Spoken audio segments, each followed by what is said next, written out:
We do a lot of stories about black mob violence and black on white crime directed at old people.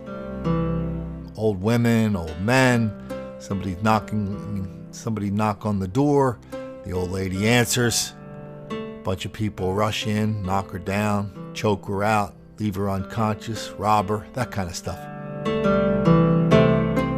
Here's the latest example of black on old dude murder. This happened just the other day in Joliet, Illinois. This guy on a Harley, somehow they had some words with one of the black people who lives in the neighborhood. Next thing you know, that guy's in the coroner's office, dead from blunt force trauma to the head. Now, people are always asking me, Colin, what's going on? What's causing all this? What's causing all this? What's causing all this stuff? I don't know. That's above my pay grade. I never said I was smart about this stuff. My only claim is I try to keep my eyes open and tell people what's going on. Let the smart people worry about what's causing it, what the solutions are, what the big grand theories are. So you know what?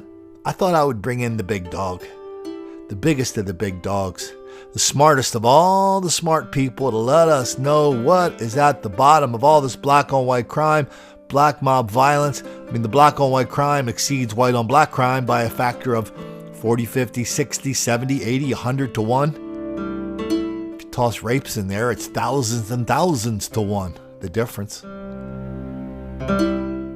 Let's just go to the person who knows. There are still generations of people, older people, who were born and bred and marinated in that prejudice and racism, and they just have to die.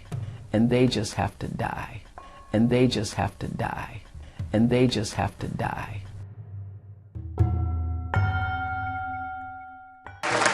I'm looking for 10,000 in the midst of the million. Millions. Midst of the million.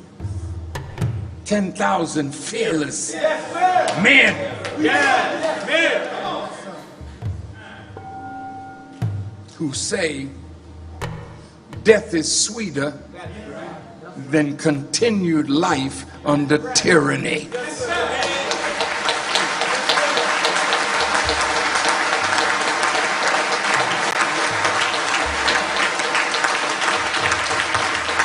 Death is sweeter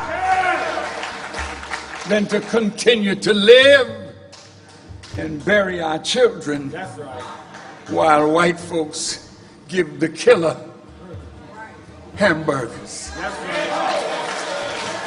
Death is sweeter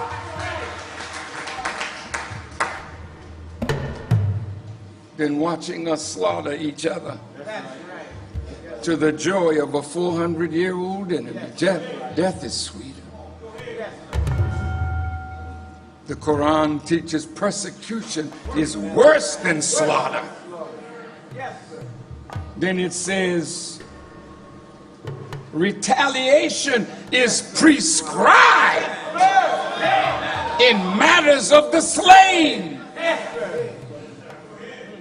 Retaliation is a prescription from God to calm the breath of those whose children have been slain. So if the federal government will not intercede in our affairs, then we must rise up and kill those who kill us. Then we must rise up and kill those who kill us. Then we must rise up and kill those who kill us.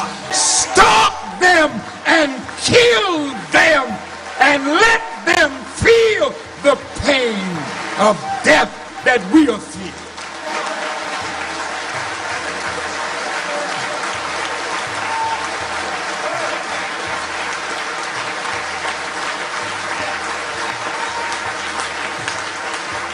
Some people think Farrakhan is a marginal figure, a guy that is just out there by himself saying all this crazy stuff. That's not true. Farrakhan is very, very popular among black people. They listen to his stuff on DVDs. They even pass around audio versions of his speeches. Extremely popular. And Farrakhan's ministers in all these different cities, from Baltimore to Wilmington to Camden, New York, Boston, all over the country, they are very well received in the black communities where their mosques are. And when Farrakhan visits a place like Baltimore or New York or Philadelphia, he's greeted like a visiting dignitary, a prince. Very popular. Huge mistake to think that he's not. Okay, I have to tell my Oprah story now. You know, when I was a reporter in San Diego, I did a story about a black man who was unjustly convicted of trying to kill his white girlfriend. The man's name is Kelvin Wiley. The woman's name is Tony DiGiovanni. I showed Kelvin Wiley it's almost impossible to prove somebody did not do something, but I did it. I wrote a huge story, show Kelvin Wiley did not do it. And the woman, Tony DiGiovanni, had tried to frame or lie about the same thing to another guy the year before. Kelvin, of course, was black. Tony was white. So I got this black guy out of prison. It's a big deal. It was on NPR. It was on Court TV, the LA Times, San Diego Union-Tribune, lots and lots of places all around the country. Had an agent shopping it around Hollywood. Oh, by the way, when the agent got a hold of it, they took it around all these different producers, you know, that's the way it works. And they said they didn't want to make a TV movie out of it because the villain was a woman. Anyway, so one day I'm out in Big Bear with my kids, my two kids, young teenagers at the time. We're snowboarding up and down Big Bear. Get a call from Chicago, from the Harpo Studios. I never knew this. Harpo was Oprah spelled backwards. Anyway, from the Harpo Studios. Hey, is this that guy who wrote that story? Yeah, that's me. Hey, you want to come on Oprah?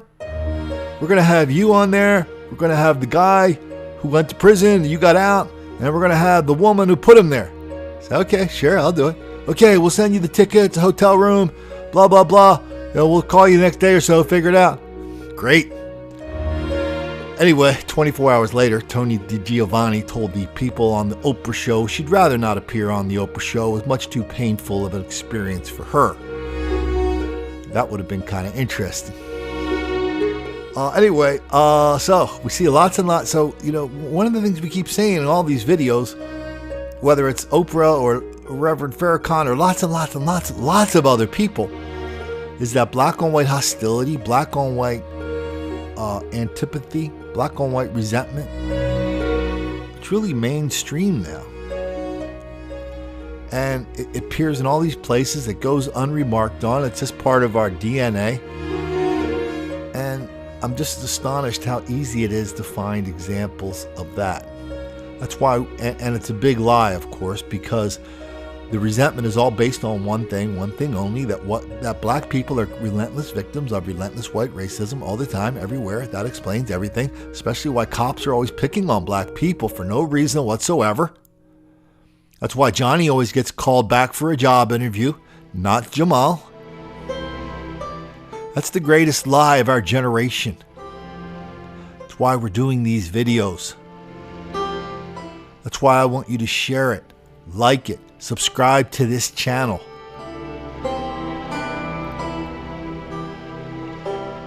I guess I should have a little graphic here, you know, with all sorts of dancing kangaroos pointing at something that says subscribe, subscribe, subscribe, share, share, share.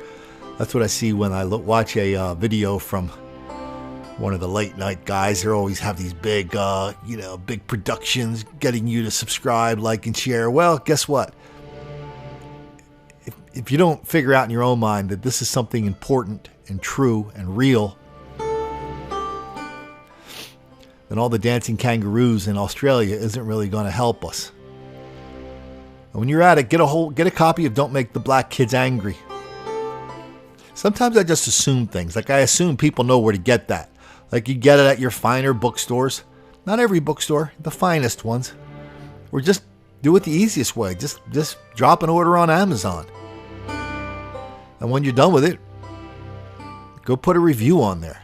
Every once in a while the trolls attack the review section, so we got to keep the fresh reviews going on there, because some of the trolls will say things and their stuff will rise to the top if we don't keep an eye on it. It's always something, isn't it? Anyway, I hope they enjoyed that little bit from Oprah and the Reverend Farrakhan. This is Colin Flaherty reminding you, if you're in Chicago with Oprah or the Reverend Farrakhan, or you're an old dude with a Harley motorcycle, it's all the same thing, right? Don't make the black kids angry.